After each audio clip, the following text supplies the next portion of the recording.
Hello, everyone. Welcome to another episode of the Site Clinic podcast. Thanks for joining. Today, I've got a guest that I think everybody's going to really love working with. In fact, when I thought of this podcast, this was one of the first people I thought that would be a great guest for it. And this is Joe Youngblood. Now, Joe, I'm just going to let you introduce yourself and tell everybody what you're doing, who you are, etc.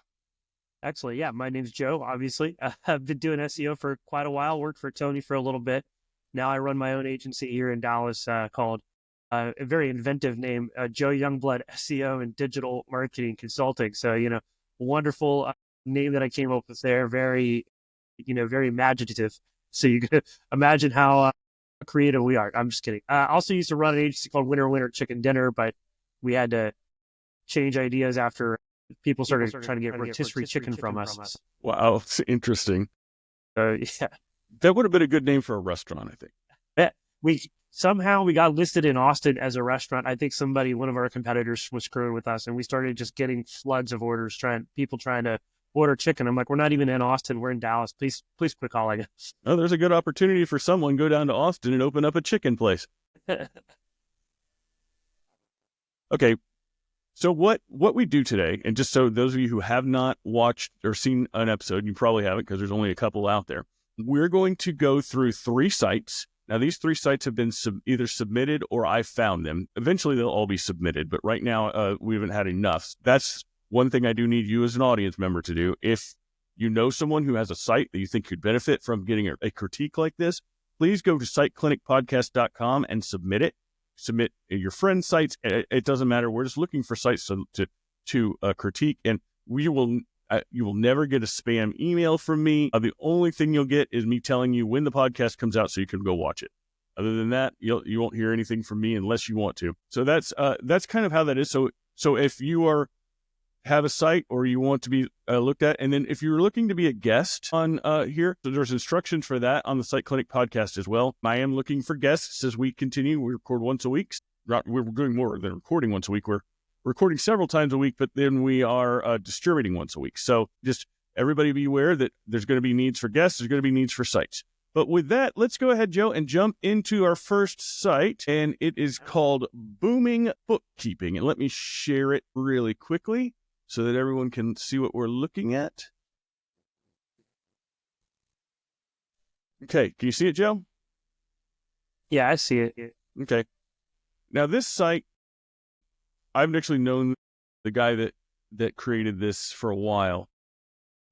And, I know what he does. Now, just so everyone understands, for me and for probably Joe, we have not looked at these sites in depth yet. I like to try to keep everything fresh and me looking at it for more or less the first time on the podcast. So I haven't really taken the time to look at this, except for I do know this site because I've worked on it myself back a while back. You can see what he's doing. He's got a site where he is training people on how to change their career and become bookkeepers. And I actually will tell you, a lot of the sites that we critique, and almost everybody right now, Joe, I'm seeing the current website design is to have a giant hero image at the beginning, kind of like he does here. I've always been a little bit skeptical of that because it puts just about everything down below the fold. But I'm okay with it here a little bit just because he has talked about what he does. When I come in here, I can see what he does. I don't have to, scroll through looking to see what his business is about, etc. And then you've got these sites. What are your first impressions of the site, Joe? I mean, so this looks nice. Obviously, the hero is a little too big. I don't think that we've gotten through to people in the last decade. Please quit making giant hero images and carousels. Consumers don't love them, and yeah, we keep seeing them everywhere. But because it's a giant hero image with a call to action, I think it works. I do have a question. You pulled this up right away, but when I go to boomingbookkeeping.com, I actually get a ClickFunnels page. So it redirects me to register probably going to Booming Bookkeeping. It is, sorry, the site, I misspoke. It's boomingbookkeeper.com. Boomingbookkeeper.com. It's the same guy, though. Well, actually, the Booming Bookkeeping, I went there myself, and you be careful on that because I got one of those sites where they basically lock up your computer and tell you got to call someone. No. So don't go there. It doesn't do anything. Those things don't do anything, but I did see that happen. So. Well, they're using Bill's photo there, so hopefully that's not him doing it. But yeah, okay. Now we're on the same page. I was like, oh, are we getting tested here? Is this an A/B test? I didn't know. No. That would be interesting. But no, it's Booming Bookkeeper is the main site. So at least I think Booming Bookkeeping doesn't seem to be. I'm sure there was a reason behind that. I would imagine that he tested that back in the day when he was trying to decide what his domain should be. But I do think that it's confusing, though. And it's a good point to make. If you have a business that has a website that is a keyword-rich domain, essentially, and it could be Booming Bookkeeper versus Booming Bookkeeping. It's definitely you want to have both of those URLs because people will type it in thinking it's you, especially people that hear about you. Oh, was that Booming Bookkeeper, Booming Bookkeeping? I don't remember. Go to Google and search your name. When I went to Google earlier, and I can actually show you, when I type in Booming Bookkeeping, it just take me a second to get there. You'll see this. That Booming Bookkeeper site comes up and the Booming Bookkeeping site, and then another one that I don't know. Here, let's share this tab. So you can see here, we've got, if I search for Booming Bookkeeping, the sponsored result, obviously, but after that, then we've got Booming Bookkeeper, which is his site. That's supposed to be the one that ranks first. And then we've got Booming Bookkeeping, that site as well, ranking second. So that's if those are both Bill's sites, which I think they are, that's a problem. It's probably causing him some issues. So if I were him, I would definitely make it so that the Booming Bookkeeping, unless there's a reason for it, put all that stuff over on the one main site and then redirect the other domain. It makes a lot more sense to me to have that. I don't think you're going to get any. And I mean, just clicking through this Booming Bookkeeping, hopefully it doesn't. No, don't click that. That's malware. Yeah. Oh, it came up as malware for me. Yeah, yeah. Oh, here. Yeah, you can see what it came up as for me. So it's a sign into your course. This looks like, I think, I'm guessing this is where if you are a customer of his, you will go into you'll go in there as opposed to if you're not just looking to figure out what's going on. So yeah, clicking from Google didn't do it, but I typed in learn.boomingbookkeeping.com and it took me to a malware page, and I accidentally, stupidly, I clicked the button and I was like, oh no, get out of here. I don't want to be here. Shoot, what did I do? I did the same thing. I actually had to shut my computer down because it froze it up. I think I avoided it. Those I hate those sites. They're phishing sites. They want you to call and this number to get it fixed, and then they charge you a buttload of money for something that you don't need. So that's totally not the point, but it is what it happened. And I think that Bill needs to understand that. And you, as anybody who's doing who has a website, you need to go and look at the mistypes of your name. Go and look at what someone might come up with. If they were to type something wrong, make sure there's nothing. The last thing you want to do is someone typing in your name and they get a malware or, God forbid, a porn site or something else like that when they're looking for you. That doesn't reflect well on you as a company. So, especially when they're domains that you probably own, this definitely looks like it's him in two different places. He's got links from boomingbookkeeper.com over to boomingbookkeeping.com. So you're definitely linking to it. You're talking about it. I don't know what the relationship there is. I'm sure there's some sort of business relationship, or like you said, maybe a test he ran at some point. But you definitely want to take care of that. And not only that, boomingbookkeeping.com, by the way, according to Ahrefs, has 435 backlinks. We can look at different tools and we see different numbers. I see a lower number in Majestic, but it looks like he's got more links pointing to boomingbookkeeping.com than he has to boomingbookkeeper.com. So let's kind of move into that here. I'll share. I'm going to share this tab. This is you said Ahrefs. I've got SEMrush. This is the free domain overview. This is what I like to use. And Joe, in a minute, if you want to share if you ever want to share your screen, just let me know and I'll stop sharing and you could take over. But he's got a pretty low authority score here as far as the links go. 110 backlinks from 69 referring domains is, for a site like this, especially a site that's basically got a national reach. They're trying to get students from all over the country or even all over the globe to sign up for the opportunity to learn how to become a bookkeeper. I don't think this amount of links is enough to show up. I mean, obviously, you could maybe show up in some things, but I think that really his authority is probably a little bit low. You agree with me? Yeah, sorry, I was muted. Yeah, it looks low, and that's what I was saying is I think he has more pointing to boomingbookkeeping.com, and he would probably do better instead of spreading it out across two domains, having them on one domain, and then trying to rank for different things that way. Instead, it looks like he tried to build two different services, and just one of them did better than the other. It could be that he's linking to himself a lot more from boomingbookkeeper.com over to boomingbookkeeping.com. That's going to get very confusing to say. And I mean, there's definitely a disconnect between the two domains. I don't know what the reason, and what I'm suspecting, because when I go to boomingbookkeeping.com, not the one with the spam, but the other one, just actual boomingbookkeeping.com, it is just a login screen, right? And so what I'm assuming that is that's the login screen for his customers, the people that are actually taking the course. And he probably keeps all that content behind a paywall. But frankly, you could do that with a subdomain and then redirect the Booming Bookkeeping and get all of those links pointing to the same place. So that way you increase your authority, as opposed to have it, especially if you just run a 301 redirect on the other site to the new one, you're going to gain that authority by having the Booming Bookkeeper and Booming Bookkeeping being in the same entity. And I would say neither one of them are particularly authoritative. Even though one does appear higher than the other, it doesn't feel like we've got a concerted effort in here. I don't know that he's been buying links or just getting bad links. It just doesn't look like they've been actively trying to become authoritative in the bookkeeping space and gaining links from people mentioning them for that.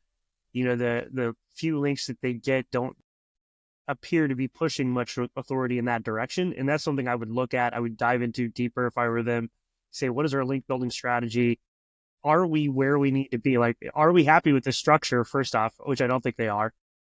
The structure is kind of messy.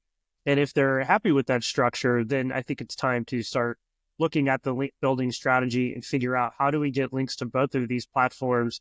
How do we get them to be of high quality?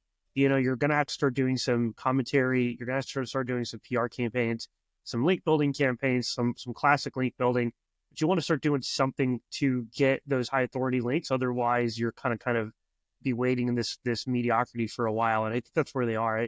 If they're happy with what they have, I mean, I see it in Ahrefs. I see a lot of traffic increase, obviously, from 2021, where they had, one session per month, up to a spike here in November of 2024 with 188. It's not a ton of traffic, but that's traffic. If that's accurate, obviously SEMrush is showing something totally different. But if that's accurate, that's just the way these tools work. Right?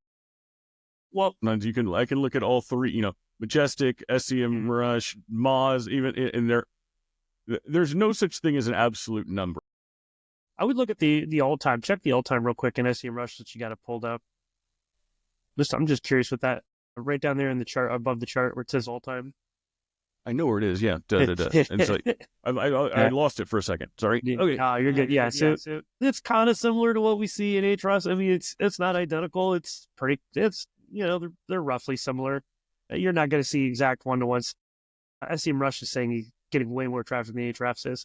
But it looks like they're happy. If you get that kind of improvement out of an SEO campaign, maybe you're a happy person. And now it's time to figure out, how I get that traffic to convert, or am I getting all the traffic I want? If not, I think that we're looking at an authority issue here, and it's time to start working on some backlinking. I mean, well, let's look real quick. I mean, if I'm looking at the keywords, his top organic keywords they're all branded here. Yeah. And looking at these are navigational keywords. So people are typing those in they're not necessarily, they're looking for his business. It's more, how do I find this guy? I've heard about him, which you obviously want those. But, and we're looking here, he's got 19% navigational keywords ranking. That's more than typically. I like to see the navigational keywords less than 10%, just because I want more. I need to have more keywords looking at my commercial and transactional intent and even informational, because and just so if you don't know what these all mean, it's pretty self-explanatory. Someone's typing in something looking for information, they're usually at the top of the sales funnel. That's somebody who you definitely want to target, but at the end of the day, they may not buy from you today. They may buy from you 6 months down the road as they continue to research. When we get into commercial, these are actually more, these are kind of a little bit further down the funnel. These people are looking for a provider. And then transactional, that's what you really want to get the most of. Those are the ones where I'm ready to buy. I'm ready to go. Let's go. And so you can see this.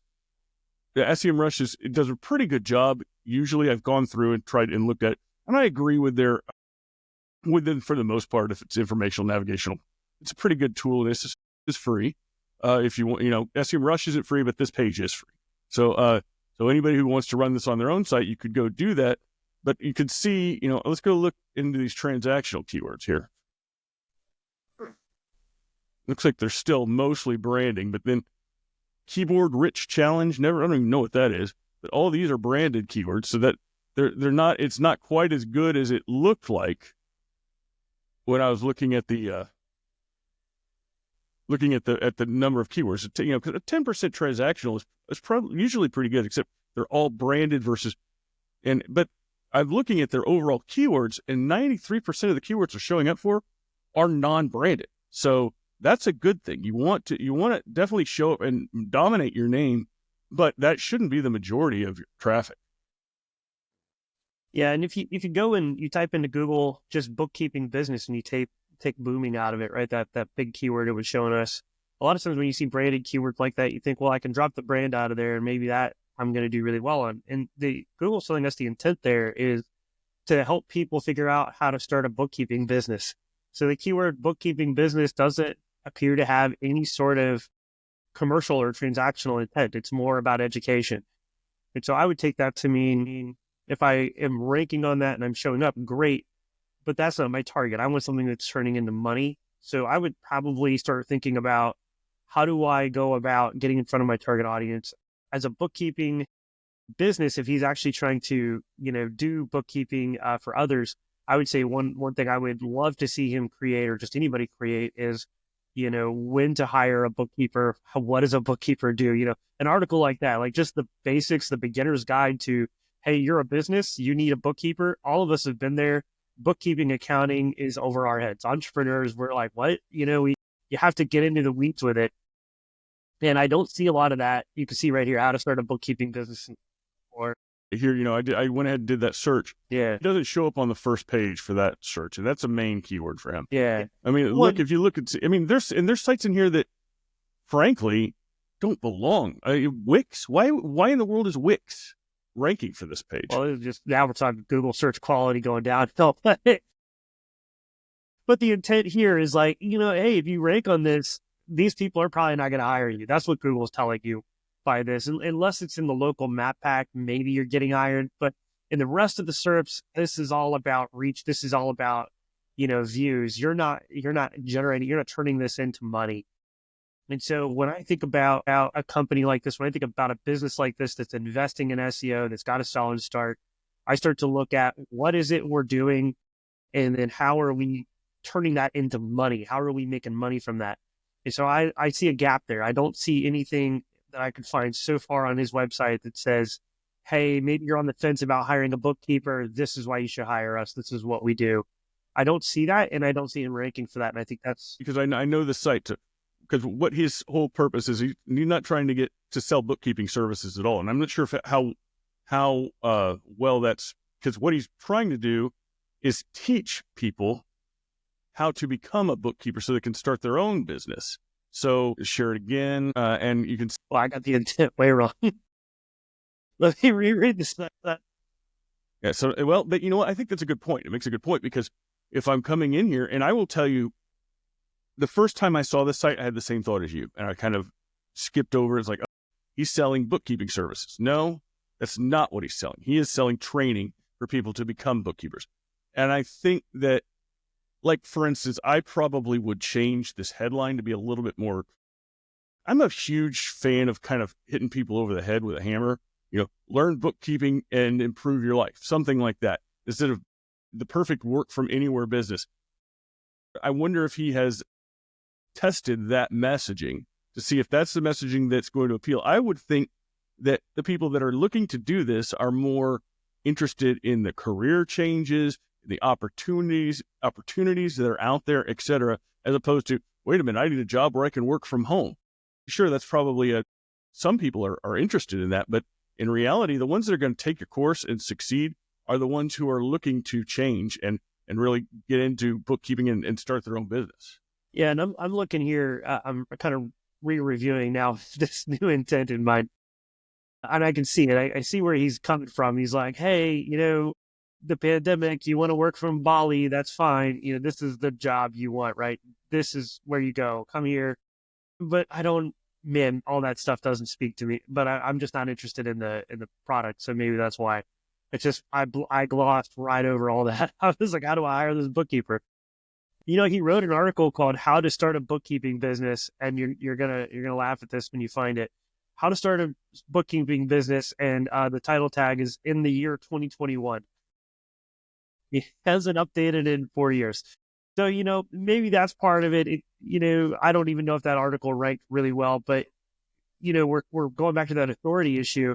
You've got boomingbookkeeper.com. You're trying to sell this as an idea. You see that Google, for the phrase a bookkeeping business, that's the content that they're trying to rank. So he actually does fit, but he's not showing up. Is it because his content is stale? Is it because all of his links are pointing to a completely different domain? I think we have a pretty big issue here that needs to be resolved.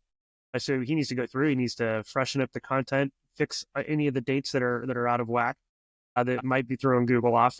Google says they don't listen to those very much, so I'll say that. But maybe they do, right? Maybe Google sees 2021 in the title tag and just decides it's not very good, or maybe all of your links are pointing to the wrong website and you need to fix that. Yeah, so I see a lot of authority issues here. I'm with you on the front page, just not selling this business correctly. It completely, I went right past it. It should be a little more in your face. It should be a little more beating you over the head from behind, with a shovel, telling you start here, start a new life, start a new journey, break away from the madness of your job, become a bookkeeper. It's really easy. It's great money. I think the messaging is off on the homepage. But I think this is also interesting for me to brings up another point on just looking at these backlinks. Apparently he was part of that Forbes council, and those guys got dinged pretty hardcore in the last update, in that helpful content update.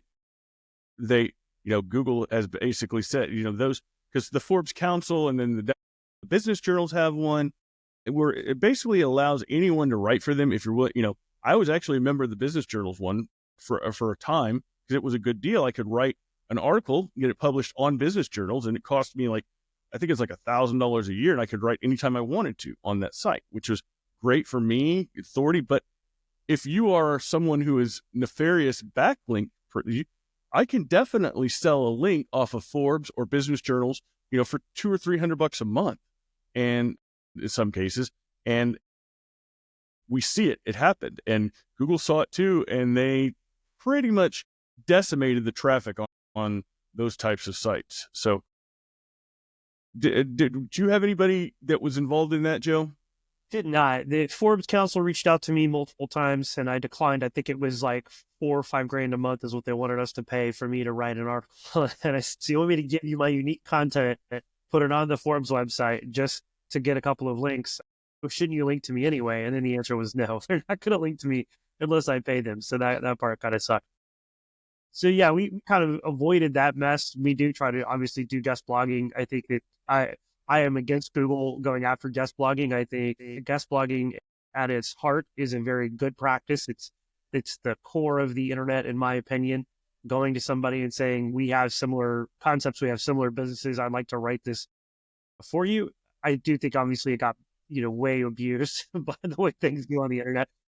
got abused to hell. But and then John Mueller, apologies for my sidebar here. John Mueller came out several years ago and said, "Oh, if you pay somebody an editorial fee, that's buying a link." And I say no to that one. There are a lot of small publications that are struggling right now. They can't make money from Google ad programs. They can't make money from organic traffic. They can't make money from selling subscriptions, but they're trying to do things like sell courthouse news for a town of 20,000 people. That's hard. It's a hard world to be in. And they came out and said, well, what if we sell editorial review? We promise to review this. And Google said, "Oh, that's selling a link." And so there's a lot of them. Well, and I mean that kind of stuff. My very first job out of journalism school was I worked at a newspaper, and I was in charge of what they called advertorials, meaning that I wrote stories about businesses that paid us to write stories about them. So they would pay the newspaper, say a restaurant would pay the newspaper, and then I would go out and do a review of the restaurant for the newspaper. And that kind of stuff's been going on forever. If you label it, I think it's okay. But I agree with you as far as, and I think Google has always, the hard line that Google's always taken with link buying, I've never completely agreed with. I followed it for the most part, but, I mean, even they say, like, one of the things we always used to like to do is, hey, even when you worked with me, Joe, we would find charities, right?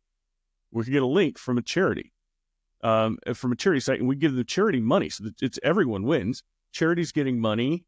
The client's getting a link that's valuable from a good website. But at the end of the day, Google thinks it's manipulation, and so they even if they find out, oh wait, you donated $300 to the charity, and then all of a sudden they put a link up to your site, which frankly, organically, that kind of happens sometimes. I mean, if I were a billionaire and I donated money, or I'm a huge company like our client Park Place used to do this all the time. They would give money to the school districts, right, for whatever they needed, and the school districts would write a thank you note, thank you to Park Place, and give them a link back, and it's a very valuable link. And at the time, but when that was happening, I don't think that was a reciprocated or paid link. The intention was definitely not that, but that is definitely against Google's terms of service. As far as what we know from what Mueller and even back in the day Cutts was saying. Yeah, we could talk about this forever. I mean, we had that. I don't want to say their name. I assume you're not working with them anymore. We had that client that in Texas, but they're a big national client that they helped fund clean up after Hurricane Sandy. We had clients sponsoring all kinds of giveaways and support to local communities and stuff like that. And I looked at it as again, everyone wins. If Google decides to mute that link, fine. But I think penalizing that's a little too far. Oh, definitely. I would hope that they would just mute it if they're going to do anything, just mute it. I'd rather than actually let it follow and show authority myself. But I'm going to go in here, share real quick, because we need to get onto the other sites, or we're going to be stuck on this one all day. I've got here the PageSpeed Insights page for boomingbookkeeper.com, and I can kind of see as core web vitals in this, but he's failed. He's definitely got some issues in the coding of this site, and I always want to tell people to look at mobile versus desktop. For the most part, for most of my clients, I'm really concentrating 80 to 90% of my efforts on mobile. That is what we're seeing across the board. People are visiting via mobile, and if you take care of mobile, most of the time your desktop takes care of itself as well. A lot easier to work in the desktop and fix the desktop than the mobile, just because of the way things work. But I'm gonna let's go on down here. You can see it's a performance score of 72, which frankly isn't that bad. Every single one of my clients has a performance of over 90. That is like one of the first things we do is make sure we get them up to at least a 90. But 72, coming in the door is not really usually that bad. And then just to get down in here, how long it takes for the thing to load. Well, we're looking at basically it starts showing up at about 1.1 second, and then full largest contentful paint is 4.5 seconds. 4.5 seconds doesn't seem like a lot, but pick up your phone and look at it and just count to 5 in seconds, and you'll see that's more than enough time for somebody to scroll out, and if it's not loading right, or if they don't think it's what it is, what they're looking for, which frankly, as we talked about earlier, when you go to the Booming Bookkeeper site, it looks like he's trying to sell bookkeeping services in many ways. So if you're one of his target audience, you're looking to be trained, and you go to the site and it looks like he's trying to sell bookkeeping services, you're probably going to bounce before it actually loads through the whole stinking thing. So, as far as page speed and stuff, Joe, what are you guys doing to make sure that your client's page speed is up to snuff and ready? Yeah. When Core Web Vitals was first announced as part of the algorithm, first off, we'd already been working on this stuff. We cared deeply about it. But we battled, and we got a client to 100 on all the metrics, and their SEO didn't change at all. Like nothing happened. And then a couple of months later, we're back into link building. We're just deep diving link building. We score a couple good links, and their rankings start to move up again. So I look at Core Web Vitals as it's a nice to have. We have done a bunch of work researching a lot of top ranking websites, and their Core Web Vitals, they all stink. Frankly, this is actually pretty good compared to what you're going to find. Yeah, I would say, what I do is we look at the top ranking competitors. And if the top ranking competitors are within the same variance you are, if you're all in the 50s or you're all in the 60s, or maybe they're in the 50s and you're in the 60s or 70s, then we kind of prioritize that a little lower and we go after other stuff first.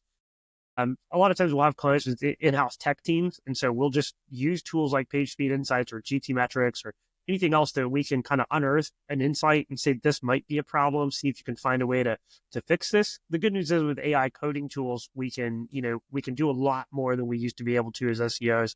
We used to just have to say, hey, look, this thing is complaining. We want to fix this. And then we would have our huge arguments with developers, for weeks on end. And now we can actually go through and say, this is what Cursor says the fix is. This is what ChatGPT says the fix is. Again, give it to the dev team, let them sort through it. If it's on WordPress, obviously we take a lot of that on. We do a ton of work there to make sure our clients are optimized and are loading really fast on mobile. And so we care about it, but for me, it's still links and content, and then the user experience is important. But as long as we're within a pretty good area, we're not trying to make it load super fast. I will say on that note, I don't know if this is a WordPress website. I was trying to figure that out. There are starting to be more people building static WordPress hosting sites. And so you may, if you're really interested and you're watching this and it's a WordPress site, you might investigate that. I said sites, I meant services, but there might be more static WordPress hosting services coming online very soon. And that's something I'm really excited about. Those are or headless services that handle all of the mess for you up front. Anything that you can find like that adds you a little speed, go for it. Otherwise, doing the basic stuff and then using something like Cloudflare, that'll probably get you into the 90s and maybe even into 100 if you're trying to get there. And I did just check, Joe. It is a WordPress site. So yeah, so I mean, I don't know who their host is. We could dig into that all day. This could be a hosting issue. It doesn't look like this site should take, it doesn't look like there's anything on the site that should take 4.5 seconds to load, right? None of that stuff on the homepage looks like it should be that heavy. Clearly, it's complaining about something being that heavy. I will say that we have tested and found that sometimes PageSpeed Insights is telling us something's taking 4.5 seconds, but in reality, our consumers are seeing it within a second. And the 4.5 seconds is somebody, over in India or somebody trying to load it. So yeah, well, and you're talking about, especially, definitely there's things that, it's you're loading the sites in specific environments. I mean, if I have poor signal, that can affect load time for sure, even if the site loads quickly. But the last thing I want to say about this site, just because I've seen this and actually had this happen, when you're coming into this report, this is the Google PageSpeed Insights report, as we said, and you see this SEO 100, that doesn't mean anything. And if you're going by that, or somebody tells you, hey, we got everything done because of this, don't believe them. They're lying, because it really does not mean anything. So on that 100. So just last thing on that for everybody. And I stand by that no matter what. I just don't see, it's not very insightful. It's basically what you're trying to look at.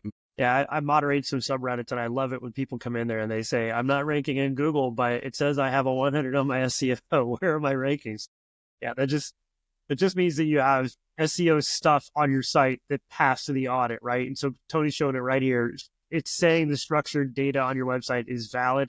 It doesn't mean all of the SEO work you've done is valid or that it's at the highest level it can possibly be.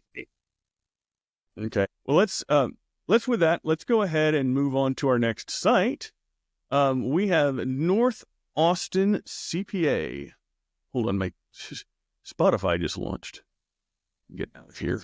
Just take me a second. Sorry for the delay there. Share my screen.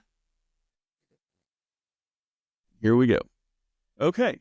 So here we've got pretty standard site. The biggest thing I think that hits me on this particular site, this is a rare one that doesn't have that big giant hero image. They've got stuff in the background. I don't think this is bad as far as how it's loading, etc. And I love the fact that they've got front and center their contact page. I don't know why more people don't do this, because I've seen documented that if you put a form on every page of the site, it's going to increase your conversions of the people that are coming, because they're able to find it, they're able to do it very quickly.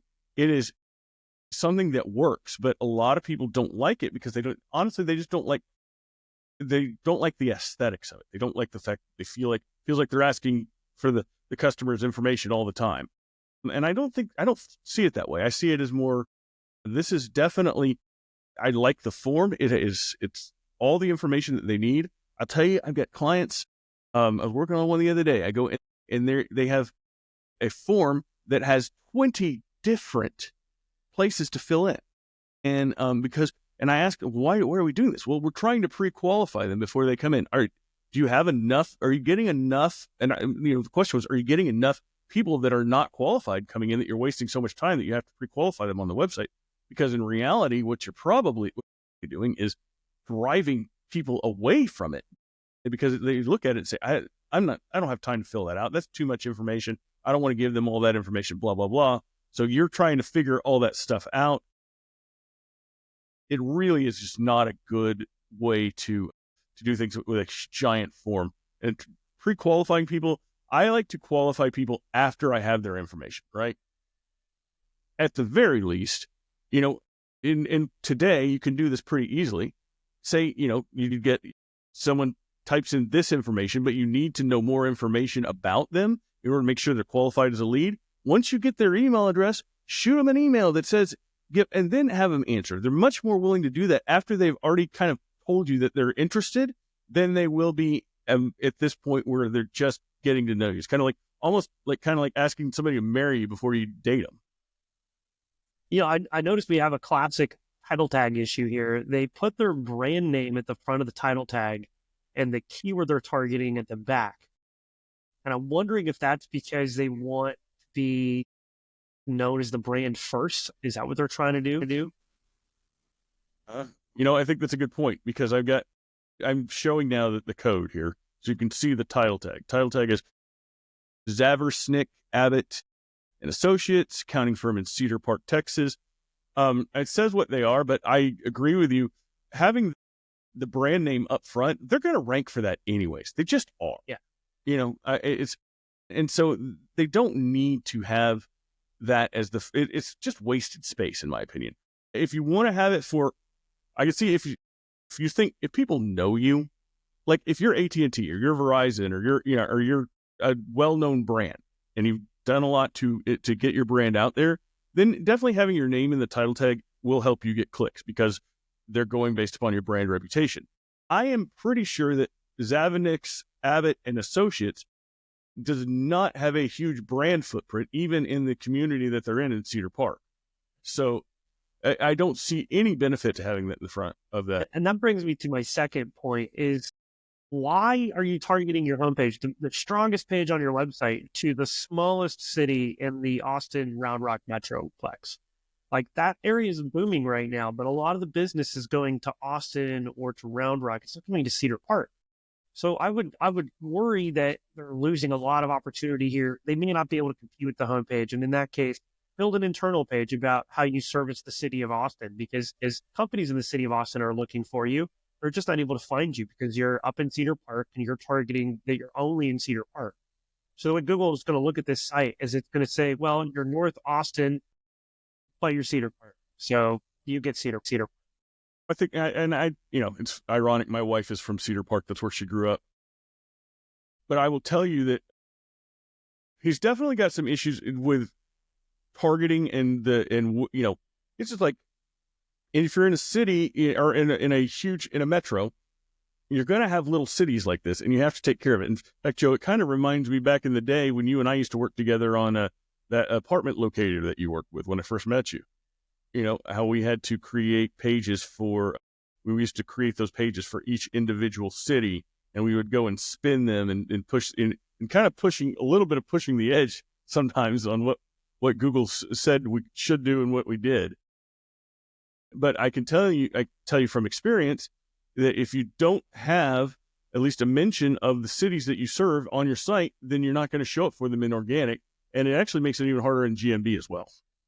Yeah. We've seen just naming a neighborhood on a page, like 3 months later, client starts ranking in Google Maps. And obviously, there's a ton of other things that help, but if it's not there, Google is less likely to consider you as part of that community, right? And so Google knows that Cedar Park is close to Austin.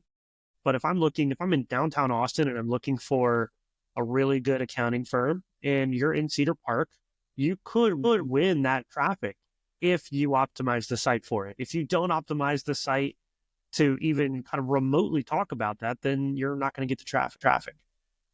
Totally. And just going back through this site, some more, flicking down at the bottom, this particular paragraph right here, the calculating your best opportunity, I would really rewrite this. It's just so generic and broad.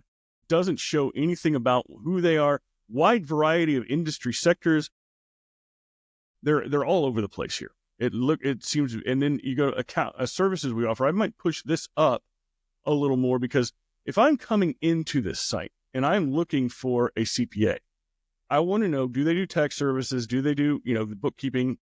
We got a bookkeeping theme today, I guess. Are they doing all of those things, the things that I'm actually looking for?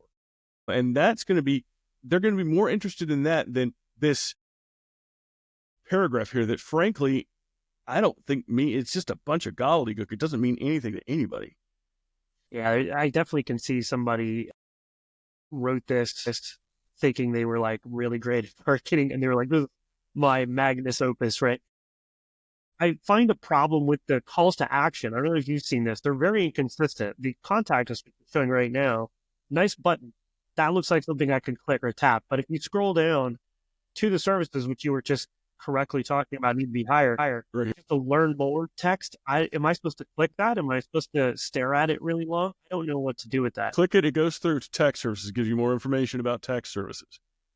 And there's no images on that, but you need an image to represent your service. It doesn't matter what the service is. You need an image. Yeah. Well, I'm going to tell you, I've seen this over and over again. If you don't have images of people on your site, and I say this, I don't have them on mine, but there's a reason for that. But most businesses, you will see an increase in conversion rates by having pictures of people versus just having text and graphics. It makes the site seem more homey. It makes the site seem more real. Even utilizing stock photos is, we're marketers and we're always, so they're using stock photos. I know what they're doing. Most people who are out there don't live this and breathe this every day. So they don't even realize sometimes that you're using a stock photo. And having a photo, we had one time I had a credit repair company that was my client. And they weren't doing real well. This was more of a paid search deal. And it wasn't going real well. And we couldn't figure out why people weren't converting on the page, because we knew the copy was good. We knew that it was good. But what I did is I changed the image. We had gone with the image of somebody who was looking like frustrated with all their papers and trying to figure out, how to get out of debt, et cetera, how to get rid of their credit cards. Well, that was what we needed, was a picture of someone celebrating that they were debt free. once we did that, just that one change in the image actually increased conversions by 30%. So it can happen. It's definitely something that you need. If I were North Austin CPA, I would look into redesigning this so that you do have some sort of imagery, at least for the pages, and preferably imagery that involves people. Yeah, I think I might drop the North too. I just know the Austin area pretty well, and I'm not entirely sure what you're trying to differentiate against. Like, are you just trying to say we only service Pflugerville, Georgetown, Round Rock, and Cedar Park? Are you north of Austin? Are you like, I don't know? Are you you see what I'm saying? I don't understand what North and CPA means. I'm interested. Look at this page, Joe. Can you see this? Yeah, I'm seeing the blog. Oh man, that's so tiny. Yeah, there's some issues, major issues here. I bet it looks good on mobile. They just didn't think through the desktop layout, probably. Maybe. Well, we've got almost 2 years. This is what I call the blog graveyard. The last blog post was December 14th, 2023. I'm going to be honest. If you're going to be like that, I would get rid of your blog because you can't update it. It makes it look like you are just not paying attention to your site and not paying attention. And do I want somebody who's not paying attention to that to be taking care of my finances? I'm not sure. It sends a bad message, in my opinion. Yeah, and there's kind of no excuse today, right? How hard is it to take a news article about changes to the tax code, run it through ChatGPT, get some output, then run that through ChatGPT again, tell it to make it sound more human, and then take that output and put it in your blog post. Run it through ChatGPT, and then I'll run it through Claude again. Yeah, I mean, it isn't that hard these days. You're going to spend, a half hour writing that blog post versus the 3 or 4 hours you used to spend. Go through, edit it. You got to have human oversight. Otherwise it's trash, but it isn't hard. And you could have anybody in the company doing this. You don't need to outsource it. You could outsource it. It's still not hard. But I think it's pointless to not update, especially in this industry, right? There's no point for you to not update this. Okay. Well, I'm going to go ahead and go to SEMrush real quick for North Austin. And this is about exactly what I expect to see, authority score of 7 for a site like this. It's just, you can tell the site is thrown together. It doesn't have, it's not very coherent as far as a strategy goes. It's almost like, hey, we need a site, so let's make something. But frankly, I don't think their site is doing anything for them, except for maybe serving as a placeholder for someone to see, oh, this is a real business. But it's definitely not selling, I don't believe. And especially looking at this, I mean, they've got 70 backlinks from 60 domains, which actually surprises me they have that many. But see what those are. Kind of interested to see what this. I'm not seeing that many on Ahrefs or Majestic or anywhere. It's actually way worse. Majestic has a 0 trust flow. Ahrefs has a 0 domain rating. This isn't very good at all. Oh, look at this first site that shows up as a link. Best white dark hat link building for your website. Linking to this page. I wonder if they, this is a pet peeve of mine because I'm sure you get an email every day. I get them. I get these spammy link brokers hitting me up sometimes 2-3 times a day asking if I want to buy links. And you know what? I've never bought links from anybody like that. So I don't know why they think I would be a target. I guess because my name's out there as an SEO. But I see that these people, sometimes they'll even send spreadsheets that have lists of these links. And man, anybody who's buying that, it's a recipe for disaster. You really need to curate your links a little bit, or you get stuff. Yeah. These are there's 1, 2, 3, 4, 5. Yeah. Look at domain. Look at the domain for number 5 there.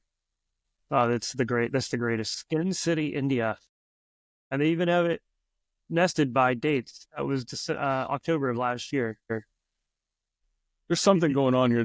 I wonder if they've got some malware on this site or something. Or it's just people linking to you, hoping you see the link and you're going to click it and hire them. We see that a lot. None of this is good. If you did go out and you hired an SEO, North Austin CPA, and this is what you got, fire them immediately. This is awful. But I wouldn't blame an SEO for this especially if they say, well, we don't do that. It's not their fault. You are looking at links pointing to your site. So there's honestly not a whole lot you can do about it if they're going to do it anyways. But you can definitely, we see over the years, you can get penalized for links like this. They don't do it as much anymore. I haven't seen a manual penalty in a while, but because now I think they're much better at understanding the context of the link in most cases, and if they suspect that it's paid or manipulated in some ways, they just ignore it as opposed to actually penalizing the whole site, unless you're just If you buy one or two links, I don't think Google's going to kill you. But if you do JCPenney 2011, they're going to just shut you down. That's going to happen. He's got 70 links and they are all spammy. Not a legit link pointing to the site. Maybe this web directory here. Yeah, maybe. That's a strong maybe. Unless this CPA firm is selling link building services, I don't think it's very good. And I'll tell everyone out there, you can't, it's not open source yet, but very soon we're working on it. There are ways to block this link building crap spam that you get in your contact forms through WordPress. We built our own plugin. You can use AI and build your own plugin, and you can manage the contact forms that come in. You can pull them out based on email address or phone number or anything that's repetitive. We keep a master list of it. So our clients they don't ever see this stuff. It just goes straight to their junk, or it gets trashed, gets bounced out of there. That's something that I think is a big deal, and it's going to be a bigger issue. A lot of people getting hammered by these call centers over in India, Pakistan, the Philippines. They need to do something. So they're selling this service where they do manual outreach, and it's filling out your contact form and spamming it. Yeah. And I think that you're also going to start seeing AI agents that are able to do all that stuff. It's coming. The good side of AI is, the upside is astronomical, but the downside I get worried about sometimes. Because I think that, all of a sudden now people who don't really understand what they're doing will have the ability to create massive amounts of content that could end up overwhelming just everything. So that's a different story, for a different podcast probably. But I did want to just look real quick before I run into page speed. The intent of these keywords. It says that 73% of their keywords are commercial. But if I'm looking at it, no, they don't have any branded keywords, so they're not even showing up for their name. If that makes sense. Yeah, or nobody's searching for their name. Either one's bad. Well, Abbott, but Abbott and Associates is a different thing. Abbott Tax Service, I don't think that's these guys. You can see right there, CPA firms in Austin, Texas. Position 94. But you're NorthAustinCPA.com. Come on, that's what you should be targeting. That's the one you want. The Cedar Park is low-hanging fruit. I totally get why they went for it. But so Bookkeeping Austin, Texas is a good one. Yeah. And ranking at 78. I mean, they have I think it's a good foundation. They have a good foundation. You got a website. It needs some tweaking. It needs some cleaning up. It's got some mediocre SEO, right? It looks like a website designer maybe built the web, or that sells SEO, did this and sold an SEO package. And that was, they optimized the title tag. Maybe they're the source of those crappy links too. They went to Fiverr and bought some backlinks. Who knows? So it's got a good start, but you need to take this and run with it. You need to optimize. You need to build a page about why you're the best in Austin, and you need to get some citations. I don't see any citations anywhere on the internet for a local business. You need to start thinking about link building, thinking about how you interact with your local community. How do you get them to refer you online? How do you talk about that kind of stuff? I don't see anything like that happening here, and that's dragging them down. They're doing great in Cedar Park, by the way. They're number 2 to number 4 for pretty much every keyword inside of Google Maps. Ran on a VPN. Okay, yeah, no, I think that they definitely. I mean, I will tell you, this is the kind of client that I really like to have, especially if they have the budget, because really, this is almost like a kid coming over to you with an untied shoe, thinking that the world is ending. You can fix it so easily. There are so many things on this site that you could fix so easily that would give them a huge boost. I mean, the ROI on something, on a rebuild or an SEO job of a site like this, it could be exponential. And I love those kind of sites, because that's where, I get a chance to go in and make a client happy. And I really do think that this is one of those types of sites to where if these guys were to call me or call you or anybody who's a decent SEO is going to say, you know what, we can totally help you. This is exactly what we do. It fits right into our wheelhouse, and we can get this stuff fixed that you're having problems with. But I'm going to go ahead and share now just the page speed insights real quick for this site. Looks almost identical to the last one. It does. In fact, I'm going up to make sure I put it in there. Yes, I did. Analyze, just make sure I'm running that we're looking at the right thing. Yeah, I think that's all the thumbnail. Yeah, what I love about companies like CPAs and stuff is that every customer they get is probably a recurring customer. It's very few that are going to churn out. So they have a low churn and they have a high rate of recurring, right? So you get customers for them, unlike a florist or a mechanic shop where they're trying to get a new customer every time. People who, businesses who hire a CPA, they're probably going to keep hiring that CPA over and over and over again for a long time. That's a lifelong client. It's a high, CLT for us. It's so just a minimal investment for them is going to have massive dividends. And I don't know that they see that. Yeah. Well, I grew up, my father was a CPA, my brother's a CPA, and know that business pretty well. And you're right. And once you get a client, especially for doing, unless you screw up, they're probably not going anywhere. Either the ways my dad would lose clients or something would happen and they would get upset, or somebody would come and undercut him, and so that's about the only way he ever lost clients, because the lifetime value of a CPA client is considerable. But back to this point, look at this largest contentful paint. 15 big. I'll be honest, I didn't see that when I loaded it, but I loaded it in a tab and then walked away. So it may have been that slow. That's a lot of time. Even and 9.8 seconds for anything for the first contentful paint, before anything even shows up. 9 seconds. That is way too slow. I would imagine that they're losing some traffic because of that. And their mobile performance is a 56. It's way too low. Like I said, I always try to get to 90, and I kind of tell my guys, I tell everybody, anything above a 90 in this tool is usually gravy. It just doesn't make that much of a difference. I've not seen, because we have a 90 page speed score, that we're ranking better than anybody else. But I have seen, if we have really low ones, that you're not ranking at all. And this one's pretty low. I would, especially with that 15 seconds before anything loads. Yeah, and I didn't see that anywhere. But again, I've got fiber over here. I've got 4G, 5G, whatever on my phone. So I'm not seeing it that slow, but it is very possible that that's what's happening. Can we see what's causing that 15-second largest contentful paint? Can you open that one, Tony? That doesn't open. Scroll down. The diagnostics. Open the first one in the diagnostics. Let's see that one. Okay. You see that? It's Elementor. I was could have guessed that if you told me this is a WordPress site. I would have told you this is Elementor. Elementor fails these so often. Yeah, it's funny because we build in Elementor a lot, and there are some things we have to do to make sure that it doesn't. But actually, we found, of all the WordPress themes like that we've worked with, Elementor is my favorite. But it does have its problems, and out of the box, you're going to get this. It definitely needs to have somebody go through and optimize the Elementor, because it shouldn't be this bad. You should be able to clean up. I don't know what exactly is causing that. The rendering display is 67% of there's a render delay.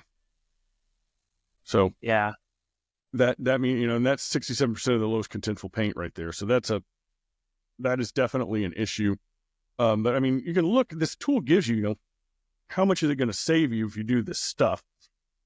Now I'm going to tell you, if you are not a technical person, and you don't have a ton of time on your hands, like most people, this is the type of thing you would hire somebody like Joe or me or any other SEO out there to do and help you fix, because this is something that you're not going to be able to, if you do it on your own, it's kind of a wasted effort when you can get somebody to do it for usually not that much money to fix your page speed issues. So I usually recommend to people let's do content, keywords, all this stuff. I want you to look at that because you know your brand better than anybody else, but you don't know your website and why it loads fast better than anybody else. Anybody can do that. So I highly encourage you, if you're not technical and don't know how to fix it, hire somebody who does, because you're going to be a lot happier at the end of the day. Like I've told everyone,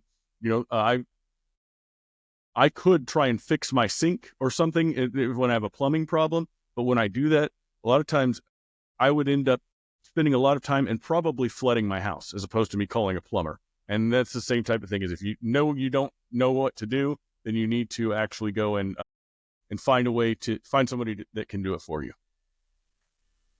So let's move on from that one. Running out of time again, as always in this show. We're always running. I'm going to show our last website, and these are pop-ups. I'm going to get rid of those. Is Silvertips Tea. This actually is funny because this site is a competitor of a client that we had for a long time. That he sold. We had Simple Loose Leaf Tea was a client for a long time, and he sold that to another company. But this was one of their main competitors, and so I have seen these guys before, and I can tell you the tea business is one that's frankly surprises me in how lucrative it can be. The first thing I see on this site, I like the imagery. I think they've got good images on the site. I do not like this navigation, how it keeps, you can see I'm like going, and then all of a sudden it like just jumps out at me. And these,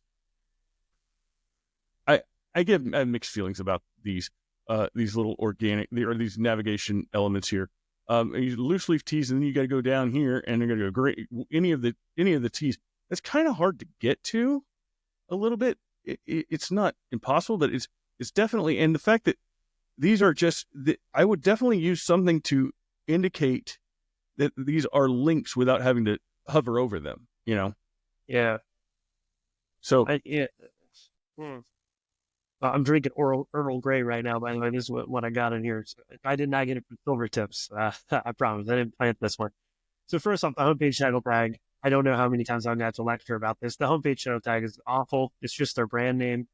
Give us something. Even Amazon put something in there. They're freaking Amazon. So put something in there. Put, best tea store on the internet or something. You're not going to rank for it if you don't try. You need to put something in there and give it a shot to rank your homepage. That's just mind-boggling to me that we've done SEO. I don't think they've done much SEO on this site, really just looking. I mean, they don't have meta keywords. They don't have meta description. It doesn't have, it looks like it's basically straight out of the box, the metas that they have. And they didn't put any effort into any of them. I mean, you've got, like you said, Silvertips Tea is the title tag. That is also the content meta, or that's the title meta. That's also a couple of other metas that you've got going in there. I mean, your Twitter, they've got a Twitter title meta, which is also their name, Twitter description meta, which are kind of useless, but I'm sorry, I should share this tab instead because this is so you can see what I'm looking at here. But you can kind of see what I'm looking at here. These are all over the place, in my opinion. Do they not have Google Merchant Center? I'm not seeing them show up anywhere. Google Shopping. That is paid. You have to do that. So, well, you have the free one. Like they put you in Google Shopping for free. You just got to set up the Google. So if you're a Shopify merchant, you're watching this, set up the Google channel inside of Shopify. For the love of God, it's super easy. All you got to do is do that, and then create a Google Merchant Center account, connect the two, and you're going to start at least being eligible to be listed. I don't see them there, so I wonder if they just haven't even set that up yet. I would imagine that's probably the case. We see a lot of clients coming in where their shopping feeds are not optimized at all. In fact, we just recently did a whole revamp for a client, and because their shopping feed, they were having trouble with their shopping feed actually finding the inventory and make it, so there's a whole lot of things that, the more products you have, the harder it is to get that going. But I know that these guys do have a lot of products, but frankly, there are tools that Shopify does it for you. I think this is WordPress, if I looked right. They're using Judge.me for the reviews, so I think it's definitely Shopify. At least I don't think Judge.me is used anywhere else. It looks very Shopify-esque at the bottom. Well, I can definitely find that out real quick, but run a built with on it. It looks like not really showing me. I think you're right. I think it is Shop. It is. Nope. It's Shopify. You're right. You're better than me. Shopify, definitely Shopify site. So, as Joe said, if you are a Shopify site, make sure that you're getting that it does it for you. You don't have to do anything. It will automatically pull all your products, create the feed, submit it to Google, and that's free. And then if you want to, you can start bidding on those things and actually really, I find for a site like this, probably one of the biggest ROIs would be the shopping feed, I would think. So I would definitely do that. Let's talk a little bit more about, I got to tell you, with the exception of this thing that keeps falling down on me every time I scroll and cut, that's annoying to me. I actually don't mind this design at all. I think that the design is clean. The images are good. They're crisp. It looks professionally designed. Everything's lined up. We were looking at another site on another episode, you'll see, where the images weren't lined up correctly. It was just a little bit off. But that little bit off, it made you look at the site and realize this is not a professional site. This is not. And this site it's built well from a design standpoint. I mean, like I this rewards program, I love that graphic. I think that's good. And the big thing I would see is that, okay, we've got, and they do a pretty good job of talking about what they do at the beginning, and then you can also start shopping. I don't know, but Joe, do you think this first copy? Do you think this is adequate enough for them, or would you want to see more copy, or perhaps less? I actually would have bounced because I didn't see Earl Grey right there. I literally started scrolling, looking for Earl Grey because that's what I'm drinking. That's my tea. And I didn't see it. And I was like, you know what? I'm out. I'm not going to go any deeper. I don't want to waste that much time on this site. So I was actually ready to leave pretty quickly. I think you need to put a little more on there. For shopping homepages, you have to remember, Google isn't expecting this page to rank on some super very specific thing. You have a lot of product. They're expecting this to be a guide to your whole site. This is supposed to be about who you are as a merchant, what differentiates you, what's your featured stuff. You have all of that in there. You should mention as many of your top level collections as humanly possible here without it being too spammy or overwhelming. So you want to mention those top ones, like in your case for tea, it's going to be Earl Grey, it's going to be green, it's going to be all these other things, right? Any of the brands you carry, if you're carrying different brands besides your own, you want to mention as much of that on the homepage as possible, because that's probably what the consumer is looking for when they go there. I will say, way behind artoftea.com on links. Art of Tea has 14,000 backlinks according to Ahrefs, and this site has 400. So we've got a giant chasm to overcome here between Silver Sips and one of the leaders in this space, Art of Tea. So you really need to get working on link building today. I would do it now and not wait, because it's going to pay dividends as you do it. Well, I'm looking here, I just pulled up, you can see I've got pulled up now SEMrush, and looking at their authority score of 22, and with 1,700 backlinks for an e-commerce brand with a national or international footprint. It's just not enough. They don't have enough authority here. 2005, this would be a multi-million-dollar company overnight. 2005, this is crushing it. 20 years later, you've got 20 years of work to make up. And that's kind of a big issue here. I'll tell you one thing I hear a lot, Tony, is clients calling me and they're like, but I don't need to do link building because ChatGPT is going to beat Google and ChatGPT doesn't use links. It's false. ChatGPT uses Bing search. If ChatGPT wins, just the off chance that they topple the giant that is Google, they're still going to use links to help differentiate good quality from low quality or mid quality content. That's still going to happen. Links are still going to be massively important to the web. Well, and I think that it goes to, I think the main, I've seen links, they're definitely not as important as they once were, but they're still very much a part of the algorithm. But I don't spend as much time as we used to on them because, frankly, the return isn't as good as it used to be. But and we can get a lot more return by doing more and better content than we can by building a ton of links. But if you don't build links, people then they will find you. So it's definitely something you want to make sure that you're getting done properly. Sure. We tell our clients to have a plan. Like if that plan is you're going to create content and that content's going to be link magnets and that's how you're going to gain new links, you're only going to get natural links that come in. That's great. That's perfectly fine. Do that. But you have to do something. You can't just sit there and exist. I did a video recently. I think it was a video or a blog post. I can't remember. But I was talking about this exact issue. I was talking about how link building doesn't have to be that hard. Especially for most businesses. Now, this business, they need to do a little bit more proactive, but they've got the content to do it. If I go back to the site here, share this tab again. They've got a whole T education section, where and I know this because my other client, when we were competing against them, they had a bunch of information and we were competing against them with all of the T education. Now, I think they could expand this out considerably. This is just one page. They could have a whole thing there's so much to know about T. And with ChatGPT, or you could get it written very, very easily. It's going to be expert level stuff, obviously with human oversight, but you can get the content out there so that you are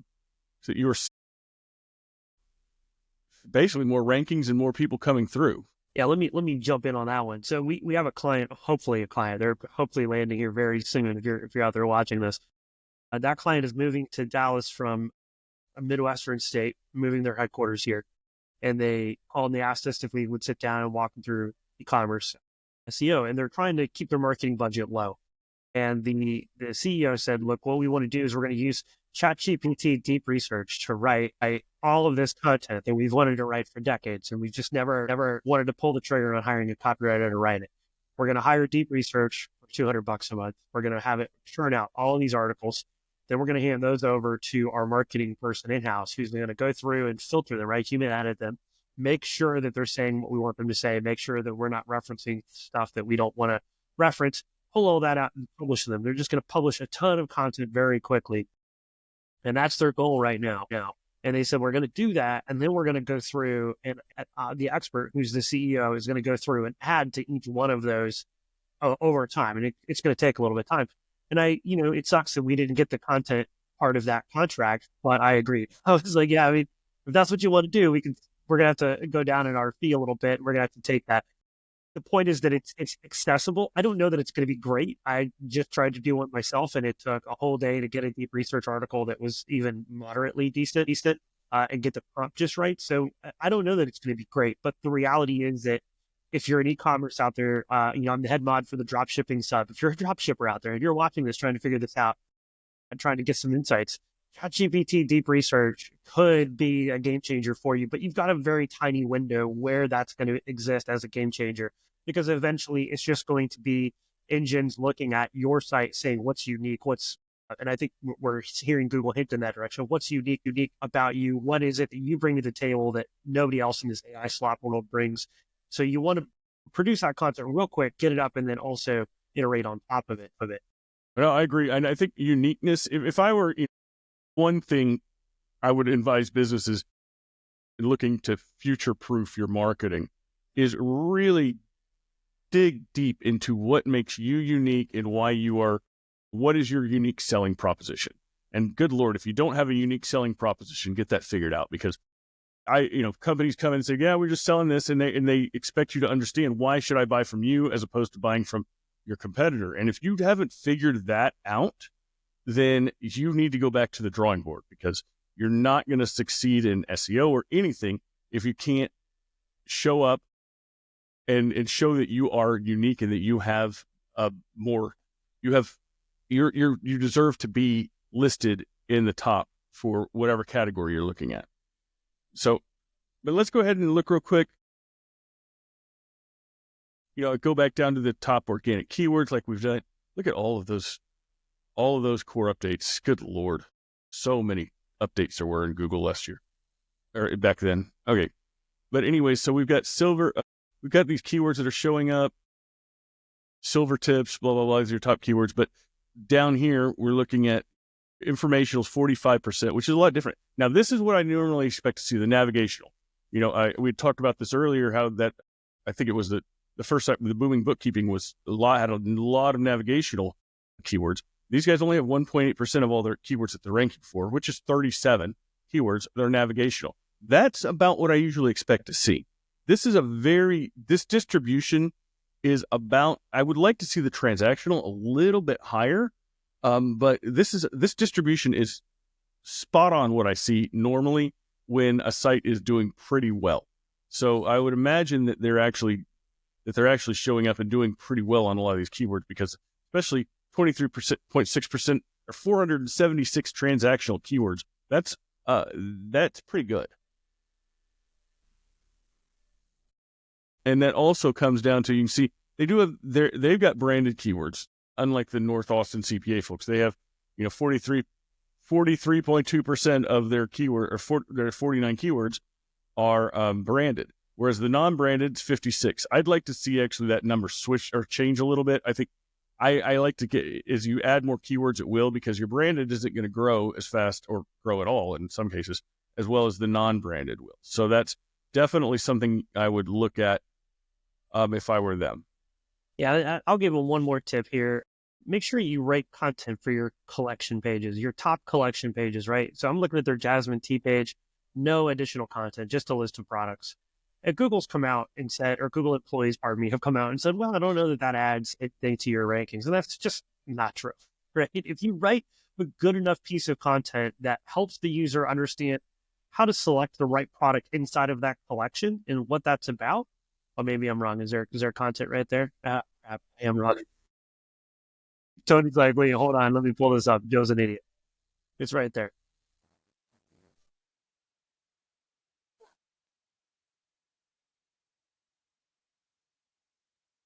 Yeah. Is that a different page than the one I looked at? Hold on. Give me one sec. Let me try to pull it up again. Because I thought no, I guess that is the one. I blew right past that.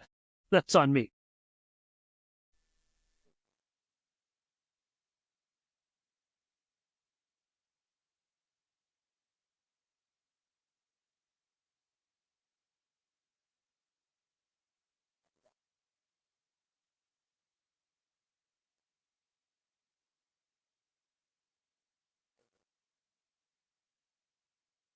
Yeah.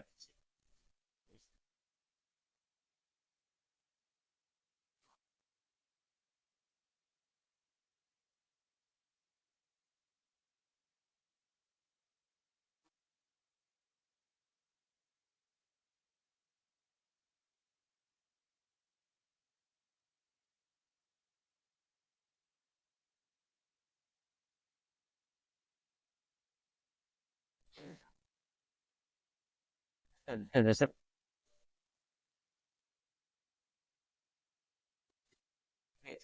Hold on. I think we're looking at two totally different category or collections. Because I'm looking at Jasmine Tea. You're looking at organic Jasmine Tea. Oh, boy. I just clicked on the Jasmine on the homepage. But it does have content up there. Again, I blew right past it. In the list at the top, yeah, right there. I just clicked on Jasmine in that list. That list right there. Yeah, I just blew right past that on my laptop screen. I'm wondering if there's. I don't. We probably don't have time to dig in, but I'm wondering if there's duplicate issues there between, because you have organic and loose leaf are kind of the same thing. Do we have an issue there? I don't know. I did burn right past this. What I'll say is, when I reread it, it sounds very formative about jasmine. None of that helped me figure out what kind of jasmine tea I might like. I think close to the end, it says jasmine teas are very pleasing with strong tasting foods that are both soothing and refreshing. I would give maybe an example of a strong tasting food that you think jasmine tea pairs well with. That might actually help keep you, make you stand out from other providers out there.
And, I also found some thin, what I think would be thin content on here. I don't know that Google's going to call it thin, but they have a blog post called Jasmine Teas.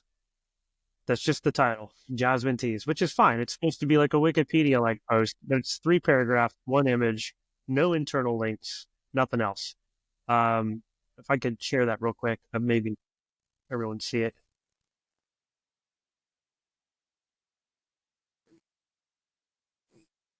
Let me screen. So if you look right here, this is a blog post that I found through a Google search, and it just doesn't look very good at all. And I think if you go to Google,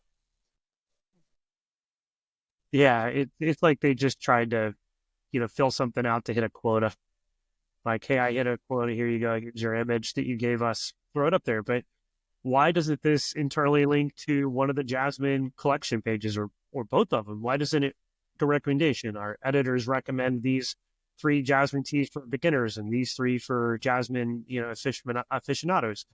I don't know, but it's just not very good. And I bet if you went to Google, if you went back here and you just typed Jasmine teas in and you went to Wikipedia, I bet we would see a heck of a lot better of an article, right? This is what you're going to be compared against. So rewrite it, throw it.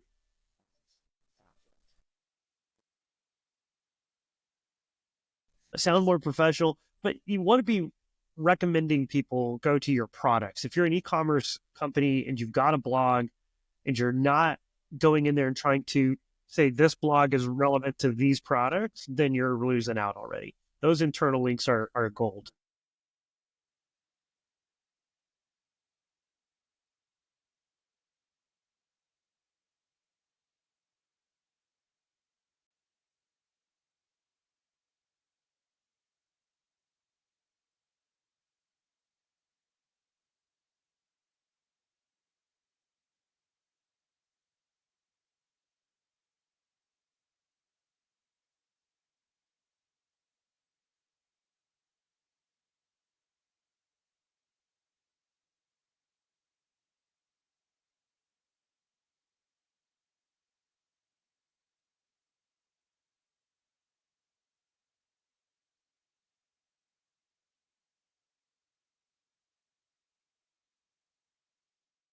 Yeah, sure. So first off, we have been at I'd like to say at the forefront. I mean, I was predicting AI stuff when I worked for you over a decade ago, predicting this exact moment in time. And so my team and I built an AI system 2 years ago, 2.5 years ago now, that was designed to have human oversight. And we're actually rebuilding it. And we're going to rebrand it here very soon to make it so that AI is just the starting point. It's not the finished product, and that you can go through and refine everything. One of the things I hate the most about ChatGPT and Midjourney is probably the best at it, is that it'll get really close. It'll make a very close approximation to an image you want, and then it'll just totally screw up from there on. If you're like, hey, make this small change, it totally wrecks it.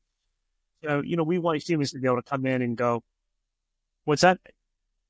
None of them can spell. Yeah, they totally screw it up. I asked ChatGPT for an image the other day with no text on it, and it covered the image in text. And I was like, no. I said no text, and so then it put the word no on it. And I was like, no, it's not.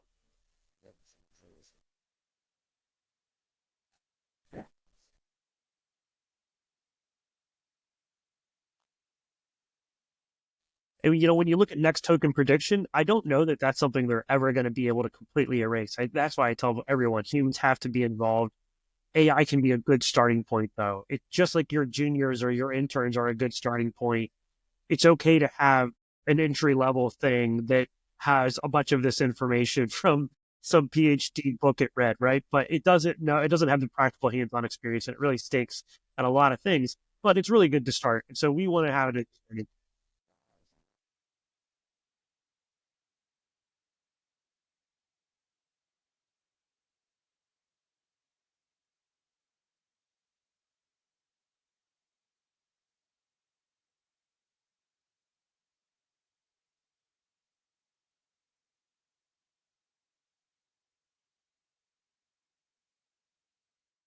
Yeah, they're not always the greatest ideas, but it does a pretty good job there. Again, we look at it as this is where you can start. maybe you can get to like a mid draft, a middle draft, and then you can finally finish it up with some humans.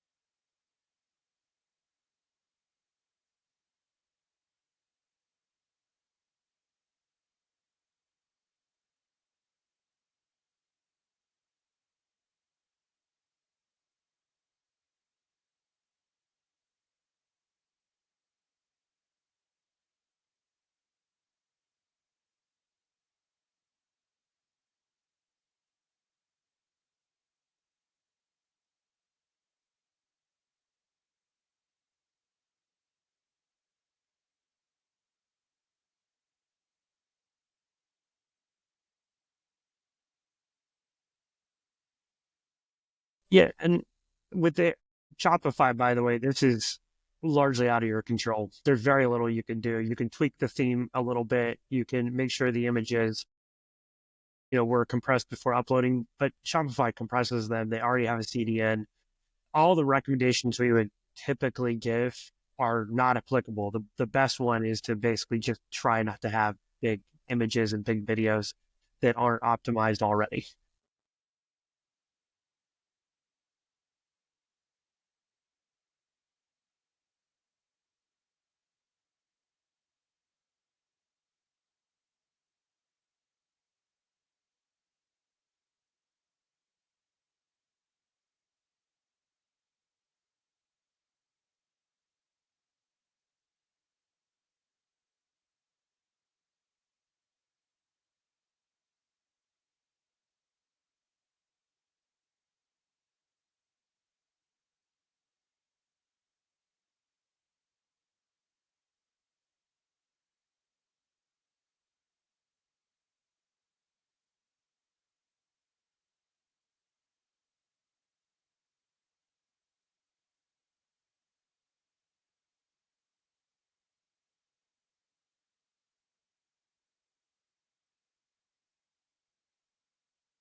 Hey, no worries at all. I love helping people. So even if all these people are just getting some free help, I'm really excited to be a part of it.